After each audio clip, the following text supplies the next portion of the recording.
Senator Ted Cruz done an interview with the local affiliate here in Houston, Fox 26, and he was asked about the killing and straight murder of Botham Jean.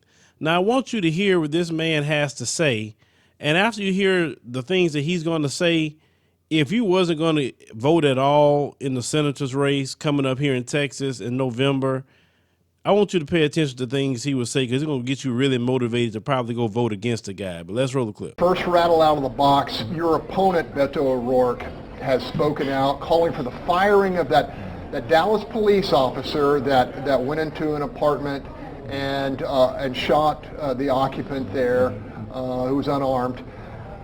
What's your response to that?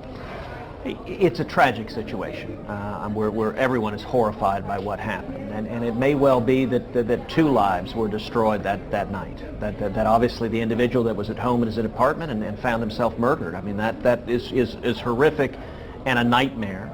As I understand it, the police officer's story is that she was mistaken, she was confused, she thought she was in her apartment and was instead in his and thought he was an intruder. It's possible what happened was a horrifying and horrific misunderstanding, or it may be something else. And you know, that's why we have a legal justice system, to actually learn what the facts are, learn what happened.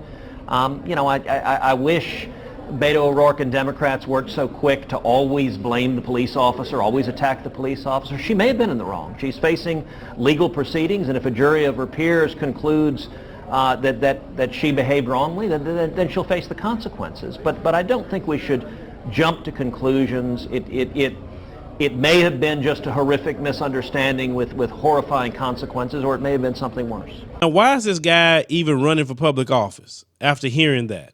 He didn't even come out and say what you would say, just to kind of not put yourself into it, but just kind of be human with it a little bit. He didn't even do that. He did the classic, let me defend the white cop thing that they do. Now, he stated that 2 lives were ruined. What you mean 2 lives were ruined, Ted? The man's dead. This woman's not dead. Even if she go to jail, her life isn't ruined at all. She still can start her life over. She's still alive. This man's gone. See, this is what they do. They sympathize with the white offender. This is what they do. Oh, 2 lives were ruined. No, it wasn't. Now, if the roles reverse, and if this was Majesty Jones killed Brad Guyger, do you think he would come out and say, oh, you know, 2 lives were ruined? They would demonize that black female police officer. They will call her every name in the book, every racial name in the book, and they'll want the strictest charges put on that black police officer. But when it's a white one, oh, well, you know, 2 lives are ruined. Because you got to remember, one thing I heard a white nationalist say a long time ago, he says that it's not murder when you kill a black person. It's only murder when you kill a white person. And that's exactly how they operate. He says Botham Jean found himself murdered. How do you even put that together? How do you find yourself murdered?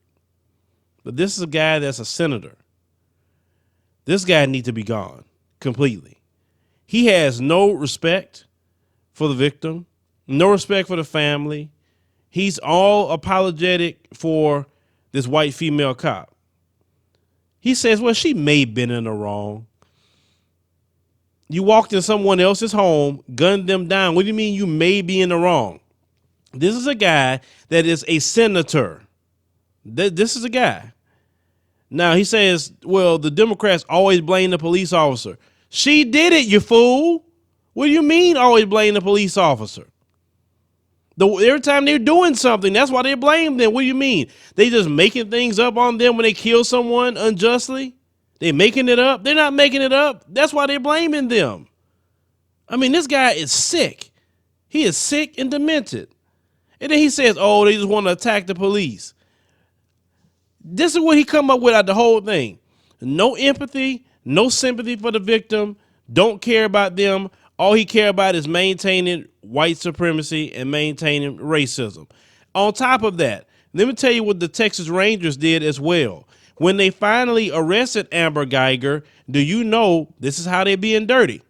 They arrested her in a county that's 83% white, even though she lives in Dallas County, and it's 53% white. So they're stacking the jury already to make sure that she get off so they can have an all-white jury, and then she'll get off with this case. This is why most black people say there's no justice in America, because they're already stacking the deck.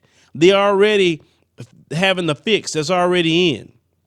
So even if the prosecutor upped the charge to murder, remember, her life is ruined too. She made a mistake. We don't know. But they're going to go in there. They're demonizing the brother, as you're hearing. Oh, he had weed in the house. Nobody says he was a weed smoker. Well, all of a sudden, some weed showed up in his house that I believe they planted, just so they can say he's nothing but a thug. And you know what that means in white society. But this is the man that's running for the Senate here in Texas. Now, I wasn't going to even get involved with that race at all.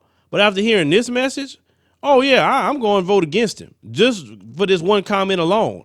I couldn't sit up there and be cool with him being in Washington talking like that. Because if he talked like that, I imagine what he said at his house about black folks. I could just imagine. And what's amazing about him, he's one of those so-called Latinos, because Latino's not a race, but he's so-called one of these Latinos that act like they're white. Oh, he's straight on team white supremacy. He don't say nothing about what happened to his people at all. He's all about making sure that we disenfranchise, though. He makes sure of that. So those of you who are in Texas, even if you don't agree with the other candidate, I think we need to do a protest vote against this guy and vote for the other guy just to spite him and show him he doesn't deserve that seat. I mean, we have to do something sometime. We have to get politically motivated. And know some people who are anti-politics. I told you, even if you go to the continent of Africa, you still have to get involved with politics. It doesn't matter if you're over there and it's all black everything. You got to get involved. You can't sit there and know this information and be a registered voter, which your people fought and died to vote. They suffered to vote. They were intimidated to vote. And know if you don't vote, that guy gonna go in like a Trump. You don't vote, you get Trump. So Texans voters, especially those in the black community, you should know what to do. Election day coming up in November is very short. This guy don't care about black people. He don't care when a black person is murdered unjustly. He is pro-police. He is pro-white supremacy. So please register to vote. If you're not registered to vote here in the state of Texas, take your ID with you and vote. Get this guy out. It's enough of these white supremacists going through there. Now you can say, well, the other guy, look, the other guy, I've heard how he talked, and not one time he ever said anything like this guy.